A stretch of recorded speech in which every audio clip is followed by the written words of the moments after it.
क्या निर्णय लिया है? प्रेस कॉन्फ्रेंस का क्या है, मकसद क्या है? प्रेस कॉन्फ्रेंस में आज इसलिए रखी गई है कि आंदोलन से जुड़े हुए जो लोग थे उनके ऊपर सरकार प्रशासन अलग अलग तरीके से उनको दबाने के लिए कायरतापूर्वक कई प्रकार की कार्रवाई कर रही है। जैसे मनोज जी के होटल के ऊपर उनको नोटिस दिया गया है। दूसरे कई लोग जो आर्थिक सहयोग कर रहे थे, कोई यहाँ आकर के सहयोग कर रहे थे, उन सब लोगों को दबाने के लिए उनकी प्रोफाइल टटोली जा रही है। उनके देखे जा रहे हैं कि कहाँ उनकी पकड़ा जा सकता है, कहाँ उनको दबाया जा सकता है।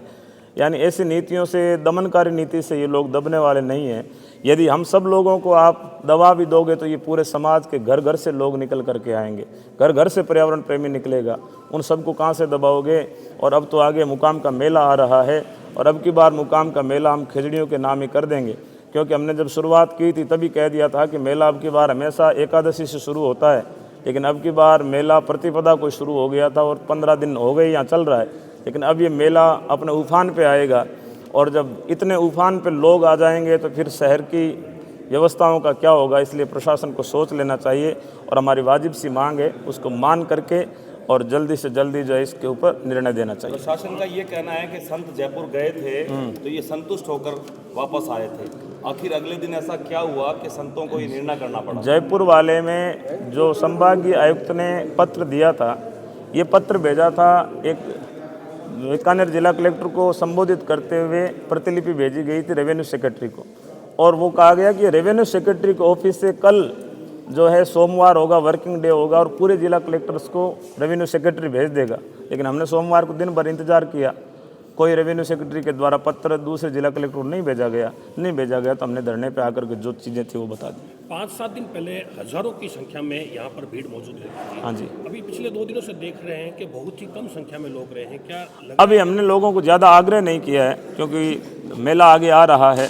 अभी एक बार हम इंतज़ार कर रहे हैं और यदि नहीं मानेंगे तो भीड़ तो ये कई गुना में मल्टीप्लाई होने वाली है। आपकी समिति ये भी कह रही है कि इस बार 5-7 दिनों का सामान लेकर आए, रजाई, बिस्तर, कपड़े। बिल्कुल, अब की बार तो सब अपनी अपनी व्यवस्था लेके ही आएंगे और इसी आग्रह के साथ में आएंगे कि सरकार चाहती है कि पर्यावरण प्रेमी झुक जाएं तो ये झुकने वाले नहीं है। आखिर सरकार को मानना पड़ेगा। अगर कोई बात बने तो आपकी एक लाइन की मांग क्या है?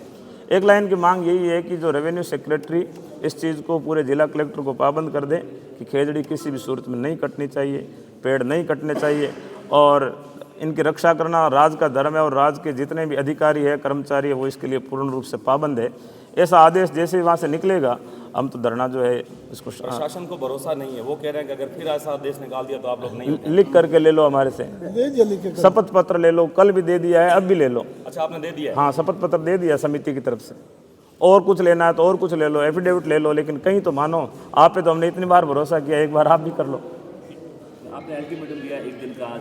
हाँ, आज शाम तक यदि हमारी मांगें नहीं मानी गई तो फिर शाम को जो हमारा निर्णय होगा वो बहुत ही एक अलग तरीके का होगा। शुक्रिया।